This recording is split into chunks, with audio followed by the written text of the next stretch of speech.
क्या आपने कभी ये जानने की कोशिश की है कि हम इकोनॉमिक्स पढ़ते क्यों हैं? अब अगर economics is all about studying money, then why don't we just study money, why economics? अगर ये सारे क्वेश्चंस आपके माइंड में हैं तो आज मैं सारे क्वेश्चंस को इजी और स्मार्ट वे में आपको एक्सप्लेन करने वाला हूँ, और ये इतना इजी होने वाला है कि आप कभी भूल नहीं पाएंगे। तो मैं रज़ाक, आपका होस्ट, मेरे चैनल के ज़रिए विच इज़ इनसाइट नेस्ट, आपको पूरा डिटेल में इकोनॉमिक्स का बेसिक्स और उसके फाउंडेशंस के बारे में बताने वाला हूँ, तो एंड तक बने रहिएगा। तो आज के टॉपिक को हम तीन पार्ट्स में डिवाइड करने वाले हैं। First is what is economics,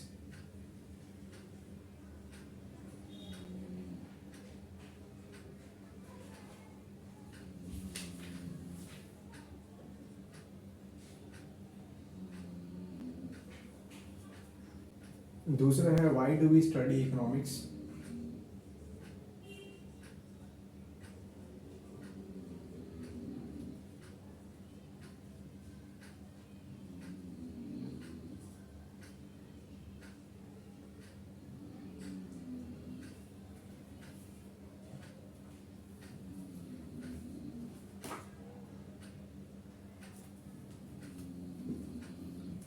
and तीसरा है why economics is important for students.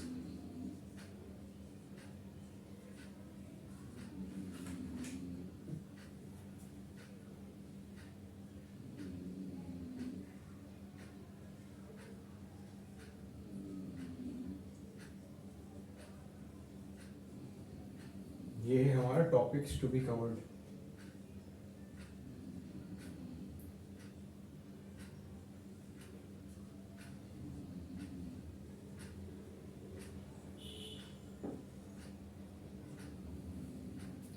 ये भले ही बहुत बेसिक्स है, बट मेरा ये मानना है कि अगर कोई सब्जेक्ट्स को पढ़ लें तो सब्जेक्ट के कंटेंट अगर पढ़ लें तो एटलीस्ट वो पता होना चाहिए कि वो सब्जेक्ट आया क्यों और पढ़ ही क्यों रहे।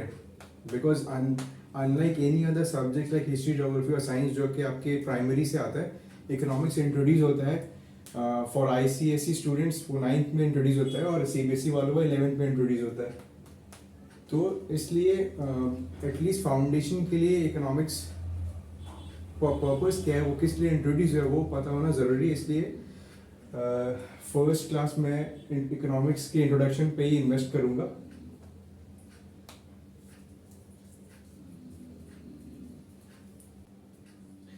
ठीक है, तो इकोनॉमिक्स जो सब्जेक्ट है वो हमें एक बहुत ही इम्पोर्टेंट या क्रूशियल प्रॉब्लम को टैकल करने में हेल्प करता है, राइट?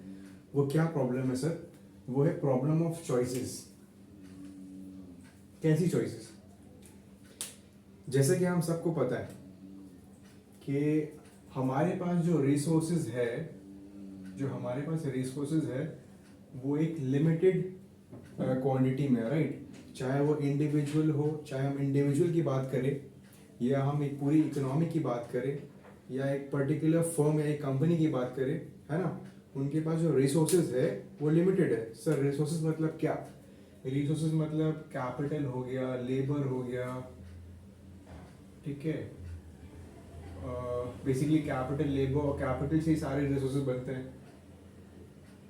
लैंड हो गया, ठीक है? Everything is covered in capital.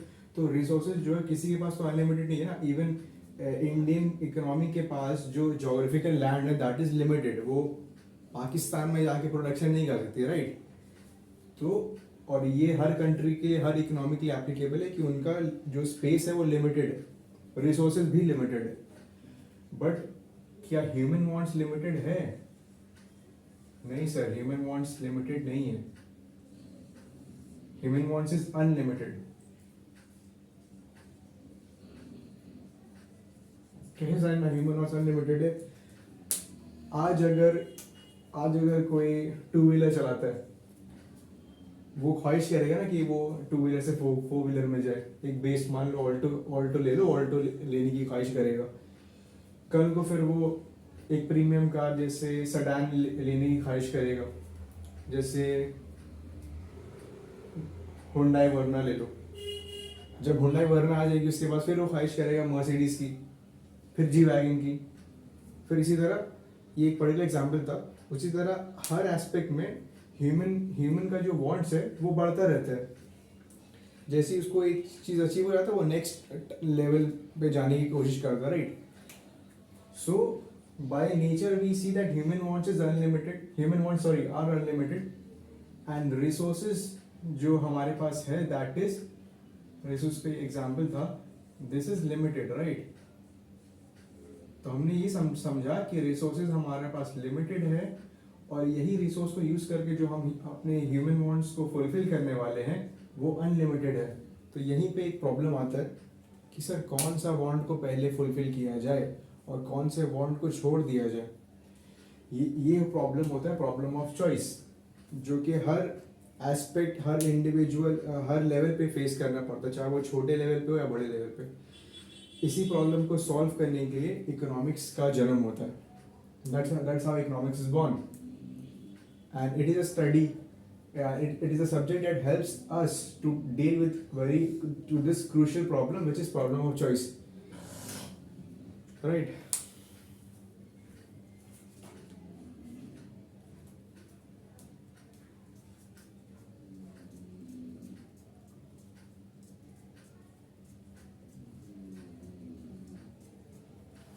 और ये प्रॉब्लम ऑफ चॉइस जो है वो हर कंट्री फेस करता है, हर इंडिविजुअल फेस करता है।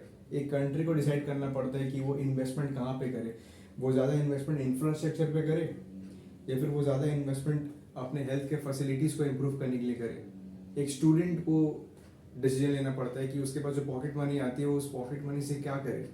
या तो वो फ़ोन ले सकता है, एक पॉकेट मनी अक्यूमुलेट करके एक अच्छा ब्रांडेड फ़ोन ले ले, बहुत एक्सपेंसिव फ़ोन ले ले, या एक नॉर्मल सा फ़ोन ले ले जिसपे वो अपनी स्टडीज़ को मैनेज कर पाए और थोड़े पैसे इन्वेस्ट करके वो अपस्किल कर पाए, कोई कोर्स बाय कर ले कंप्यूटर की, या फिर कोई ट्यूशन क्लासेस लगा ले, राइट। तो उसके वो चॉइसेस बनाने पड़ते हैं उसको, बिकॉज उसके पास रिसोर्स लिमिटेड है, पॉकेट मनी लिमिटेड, अनलिमिटेड तो है नहीं उसके पास। और ये प्रॉब्लम हर लेवल पे फेस किया जाता है, चाहे वो स्टूडेंट हो, चाहे एक कॉर्पोरेट फर्म हो, चाहे एक इकोनॉमी हो जैसे इंडियन इकोनॉमी और यूएस इकोनॉमी, राइट। तो हमने समझ लिया कि इकोनॉमिक्स क्यों पढ़ा जाता है, ठीक है। और economics, what is economics is all about. Next topic हमारा है why do we study economics.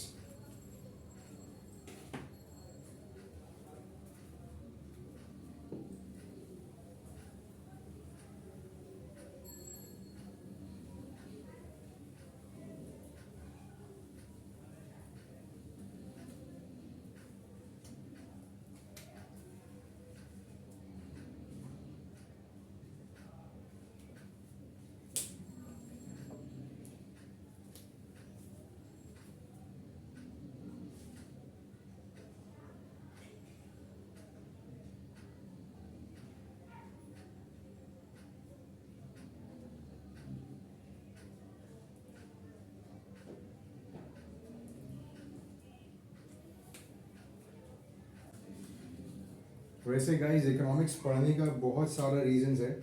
मैं कुछ 5 मेन रीजंस हाईलाइट करना चाहूँगा और एक्सप्लेन करूँगा कि क्यों पढ़ता, कि आप लोग भी ये सब्जेक्ट का इम्पोर्टेंस समझ पाए। पहला रीज़न है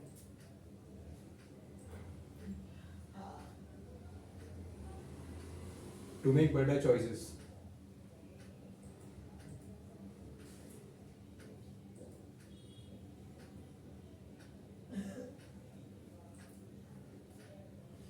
है ना, पहला रीजन है टू मेक बेटर चॉइसेस। जैसे हम लोग ऑलरेडी जान चुके हैं कि रिसोर्सेज जो है वो लिमिटेड मात्रा में सबके पास अवेलेबल है। रिसोर्सेज जैसे मनी हो गया, time, even time is a resource जो कि लिमिटेड होता है हाँ सबके पास, राइट। किसी के पास टाइम अनलिमिटेड है नहीं। लेबर हो गया। तो इकोनॉमिक्स हमें ये पढ़ाता है कि हम कैसे इन सारे लिमिटेड रिसोर्सेज को यूज़ करके मैक्सिमम बेनिफिट्स ले पाए, कैसे ऑप्टिमम यूटिलाइज किया जाए रिसोर्सेज को जिससे मैक्सिमम आउटपुट मिले हमें। So we get to learn this, we get to learn how to make better choices by learning economics.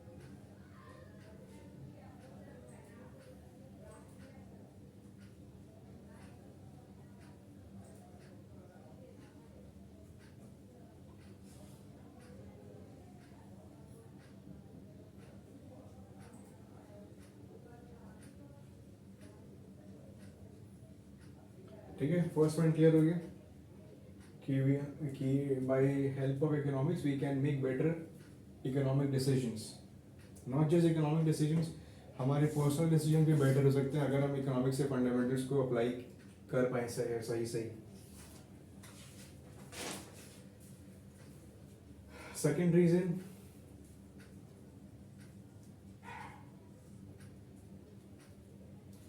to understand how the world operate.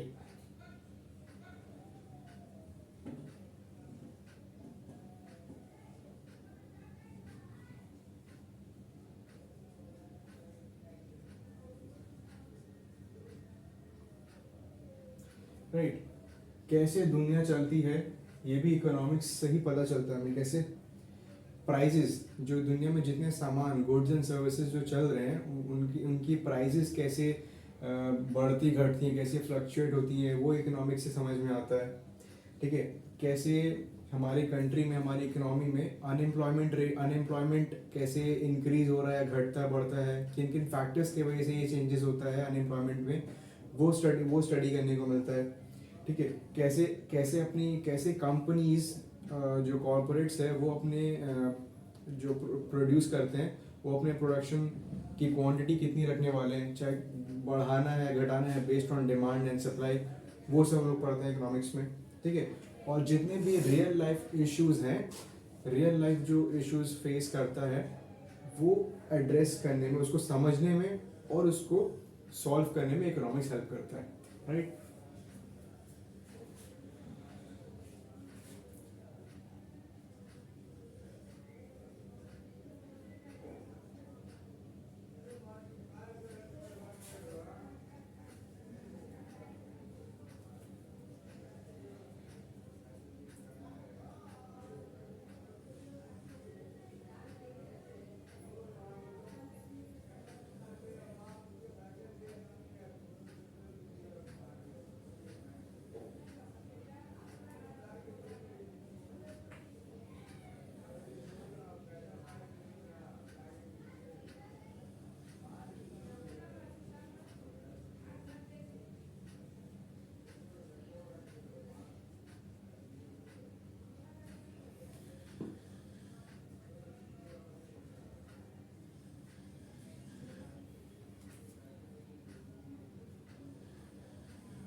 Reason 2 clear है।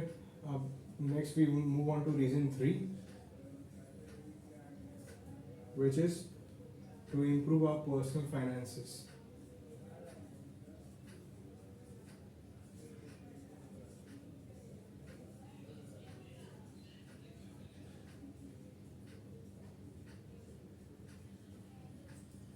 Right, तो economics सिर्फ real world problem समझने में help नहीं करता है, वो हमारे पर्सनल फाइनेंस को भी इम्प्रूव करने में हेल्प करता है। पर्सनल फाइनेंस जैसे हमारी सेविंग्स हो गई, हमारी इन्वेस्टमेंट्स हो गए, ठीक है ना। फिर बजटिंग में हेल्प करता है, कैसे हम अपने इनकम और एक्सपेंसेस को इस तरह प्लान करें कि हम मैक्सिमम कि हम अपने खर्चे भी ज़्यादा कदम नहीं करना पड़े और हमारा सेविंग्स भी हो और हमारा फ्यूचर्स के लिए इन्वेस्टमेंट्स भी हो। राइट, सिर्फ सेविंग ही इम्पोर्टेंट नहीं है, इन्वेस्टमेंट्स भी ज़रूरी है। राइट, तो ये सारे चीज़ें हमें इकोनॉमिक्स पढ़ के ही समझ में आता है। तो है ना इंटरेस्टिंग सब्जेक्ट्स।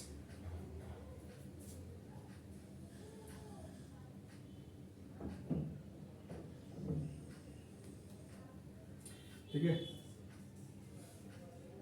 अपॉर्चुनिटी कॉस्ट जैसी टेक्निकल कॉन्सेप्ट समझ में आती है। अपॉर्चुनिटी कॉस्ट एक्सप्लेन करने के लिए थोड़ा डिटेल में जाना पड़ेगा, इसके ऊपर एक प्रॉपर चैप्टर है कॉस्ट बोल के, उसमें आप पढ़ोगे what is an opportunity cost, अभी के लिए बस ये समझ लो। तो simply the cost of next best alternative is my opportunity cost.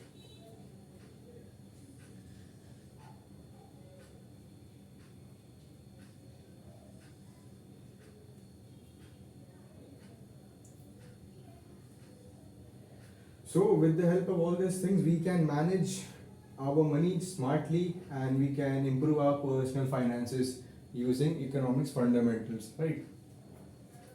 तो ये 3 रीजंस क्लियर है आपको, बाकी के 2 रीजंस अभी एक्सप्लेन करता हूँ मैं।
ठीक है, तो 4th पॉइंट इज ये बिजनेस को भी हेल्प करता है ग्रो करने में। कैसे एक बिजनेस ग्रो होता है? By earning profits, right.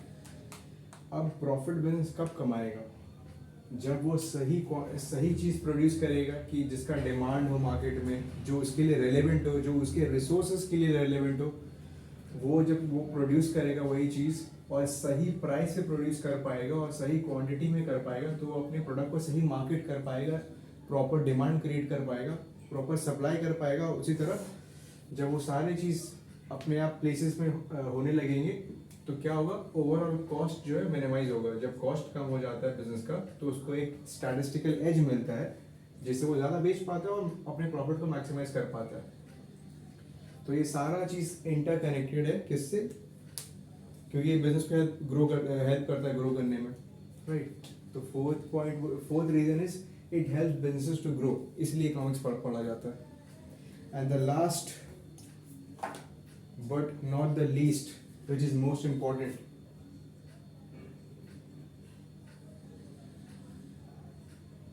हम इंडिविजुअल्स को पर्सनल फाइनेंस में ग्रो हेल्प करता है, बिजनेसेस को अपनी बिजनेस मैनेज करने के लिए और ग्रो करने के लिए हेल्प करता है। सिर्फ हम कॉमन पीपल नहीं बल्कि गवर्नमेंट भी डिपेंडेंट है इस पे कि गवर्नमेंट को एक सक्सेसफुली एडमिनिस्ट्रेशन जो एडमिनिस्ट्रेटिव वर्क जो करता है वो कैसे कर रहे हैं, जो पॉलिसीज लाता है, फिस्कल पॉलिसीज, मॉनेटरी पॉलिसीज, ये पॉलिसीज किस पे डिपेंडेंट है? इकोनॉमिक्स पे डिपेंडेंट है। इकोनॉमिक्स बड़े बड़े इकोनॉमिस्ट से, इसीलिए आपने देखा होगा बहुत सारे जब आप यूपीएससी के लिए प्रिपेयर करोगे तब भी आप पे एक सब्जेक्ट आता है इकोनॉमिक्स, वो एडिशनल सब्जेक्ट होता है। क्यों? क्योंकि in order to understand how a country can function well, you need to understand it the economics. आपको पता है कंट्री का दूसरा नाम इकोनॉमी भी होता है. वी से इंडियन बिकॉज इकोनॉमिक्स में कंट्री को कंट्री नहीं बोला जाता है, इकोनॉमिक्स में कंट्री को इकोनॉमी बोला जाता है. जैसे Indian economy, European economy, US economy. तो एक कंट्री को ही इकोनॉमी बोला जाता है. मतलब समझ पा रहे कितना इंपॉर्टेंट है ये सब्जेक्ट. एक country specific country over micro level पे भी और मैक्रो लेवल पे भी कितना इम्पोर्टेंट, कितना सिग्निफिकेंस रखता है ये सब्जेक्ट. और गवर्नमेंट तक को हेल्प करता है. गवर्नमेंट तक इससे हेल्प इसकी हेल्प से पॉलिसीज बनाती है, चाहे वो मॉनेटरी पॉलिसी हो या फिजिकल पॉलिसी हो. आगे चल के मैक्रो इकोनॉमिक्स में हम पढ़ेंगे what are this policies all about, but अभी बस बेसिक्स में बता रहा हूँ, जस्ट इंट्रोड्यूस कर रहा हूँ सब्जेक्ट आपको.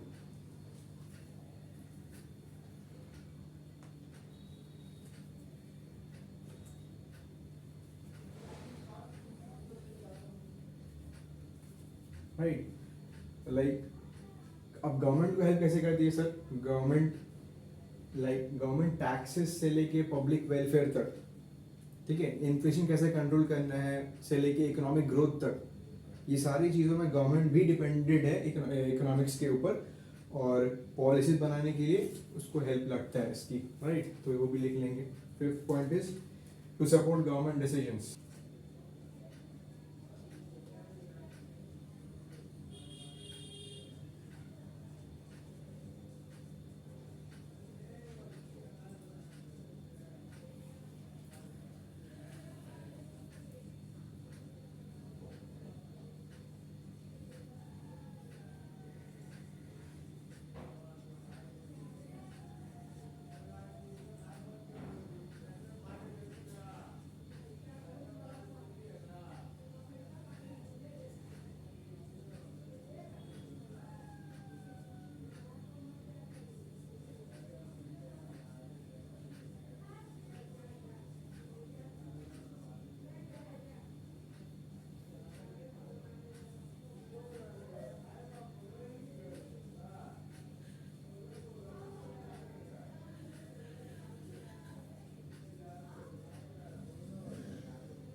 ठीक है.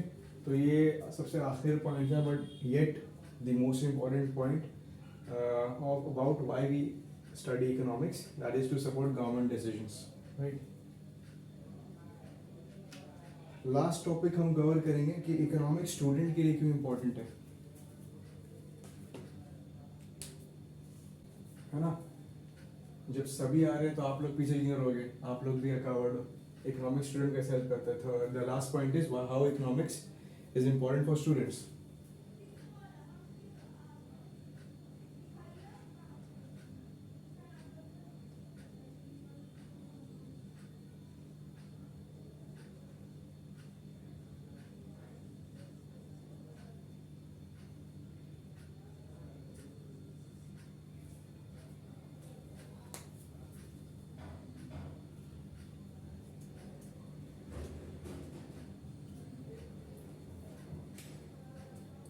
ठीक है. स्टूडेंट्स के लिए इकोनॉमिक्स इंपॉर्टेंट कैसे है? इकोनॉमिक्स पढ़कर, इकोनॉमिक्स के फंडामेंटल्स को समझ के आपका जो एनालिटिकल थिंकिंग है ना वो डेवलप होता है. ठीक है. Because this is not like any other theoretical subjects like history, geography के हम रट्टा मार के चले गए. ठीक है. Economics is all about understanding. आप लाइक जितना भी थियोरेटिकल सब्जेक्ट जो थियोरेटिकल चैप्टर्स भी है वो नाम का थ्योरी है, उसमें प्रैक्टिकल एस्पेक्ट बहुत, अगर आप प्रैक्टिकली समझोगे या फिर कोई टीचर अच्छे से प्रैक्टिकली समझाएगा तो economics is not a theoretical subject. बहुत पूरा एनालिटिकल है. अगर आप कॉन्सेप्ट समझोगे ना, हर एक चीज़ का रीजन है. ठीक है. Nothing is to memorize here, everything is concept based. इसीलिए आपका एनालिटिकल थिंकिंग डेवलप होता है इस सब्जेक्ट को पढ़ने से. जब ये डेवलप हो जाएगा, जब आप सोचने समझने लग जाओगे तो आप रियल वर्ल्ड प्रॉब्लम्स को सॉल्व करोगे. रियल वर्ल्ड प्रॉब्लम, इन्फ्लेशन, एक कंट्री में इन्फ्लेशन बढ़ता जा रहा है, how to control this, what measures the government should take to control to combat inflation, recession आ रहा है, रिसेशन से इकोनॉमी रिवाइव कैसे होगा, ठीक है, all these problems in like are real world problem, ये एक्चुअल में होता है, ठीक है, विच नीड्स एनालिटिकल थिंकिंग, कि जब आप एनालिटिकल थिंकिंग रखोगे तभी तो आप रियल वर्ल्ड प्रॉब्लम्स को प्रैक्टिकली सॉल्व कर पाओगे, राइट। तो इसीलिए रियल वर्ल्ड प्रॉब्लम को सॉल्व करने में आप लोगों की मदद करता है ये subject. And last but not the least, when you can master this subject, it will open doors of opportunity for you. और कहाँ कहाँ अपॉर्चुनिटी मिलेगा आपको, आपको बिजनेस में मिलेंगे अपॉर्चुनिटी, बिजनेस में मिलेंगे, फाइनेंस में मिलेंगे, है ना, गवर्नमेंट एग्जाम में मिलेंगे, जैसे यूपीएससी में भी एक एडिशनल सब्जेक्ट इकोनॉमिक्स आता है, वो आप ले सकते हो, ठीक है, बैंकिंग में मिलेंगे एंड मेनी मोर। और ये बहुत लाइक जब आप स्टडी करोगे ना प्रॉपर इकोनॉमिक्स को अच्छे से, इतना इंटरेस्टिंग लगेगा, और मैं प्रॉमिस करता हूँ मैं इस सब्जेक्ट को इतना इंटरेस्टिंग बना दूंगा टॉपिक्स को कि आपका ये फेवरेट सब्जेक्ट बनने वाला है, trust me guys on this. Lastly I would like to summarize everything.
ठीक है, lastly I would like to summarize everything that I have discuss. तो एक समरी मैं देना चाहूँगा शॉर्ट में कि इकोनॉमिक्स पढ़ने का मकसद यही है, और लाइक सॉरी, इकोनॉमिक्स हम लोग इसीलिए पढ़ते हैं क्योंकि रिसोर्सेज जो है हमारे पास लिमिटेड है, ठीक है, बट चूँकि हमारा ह्यूमन वांट्स अनलिमिटेड है तो हमें चॉइसेस बनाने पड़ते हैं, ठीक है, will have to make choices, और इस स्मार्ट चॉइसेस बनाने के लिए इकोनॉमिक्स हम लोग पढ़ लें। और इकोनॉमिक्स सिर्फ इंडिविजुअल्स को हेल्प नहीं करता है, सिर्फ बिजनेस को हेल्प नहीं करता है, बल्कि गवर्नमेंट तक को असिस्ट करता है in making decisions that are best in their interest, जो उनके लिए बेहतर है वैसे डिसीजंस लेने में हेल्प करते हैं सबको। तो आप समझ पा रहे हो कितना इम्पोर्टेंट सब्जेक्ट है, राइट। और जैसे कि मैंने बताया ये इकोनॉमिक्स बचपन से नहीं पढ़ाया जाता है क्योंकि इसमें जैसे हमने प्रीवियसली कवर किया था कि इसमें एनालिटिकल थिंकिंग की ज़रूरत पड़ती है, ठीक है, जो आप थोड़े बड़े होते हो, हायर स्टडीज प्राइमरी क्रॉस करके जब आप हाई स्कूल में आते हो तो वो थिंकिंग डेवलप होती है, तो आप इजीली समझ पाते हो चीज़ों को, राइट। तो आज के क्लास में बस मैं इंट्रोड्यूस किया इस टॉपिक को, इस सब्जेक्ट को। आगे इस सब्जेक्ट से रिलेटेड माइक्रो और मैक्रो लेवल के जितने टॉपिक्स हैं वो धीरे धीरे मैं उस पर भी वीडियोस बनाऊंगा और पोस्ट करूंगा। अगर आपको मेरा एक्सप्लेनेशंस इजी लगा, रेलेवेंट लगा, समझ आया तो चैनल को लाइक करिए, लाइक ज़रूर करिएगा, सब्सक्राइब करिएगा, वीडियोस को लाइक ज़रूर करिएगा और अपने फ्रेंड सर्कल में शेयर ज़रूर करिएगा जो इकोनॉमिक सब्जेक्ट पढ़ते हैं, ताकि वो भी इनसे ज़्यादा से ज़्यादा बेनिफिट ले पाए। Till then, thank you, have a great day, bye bye.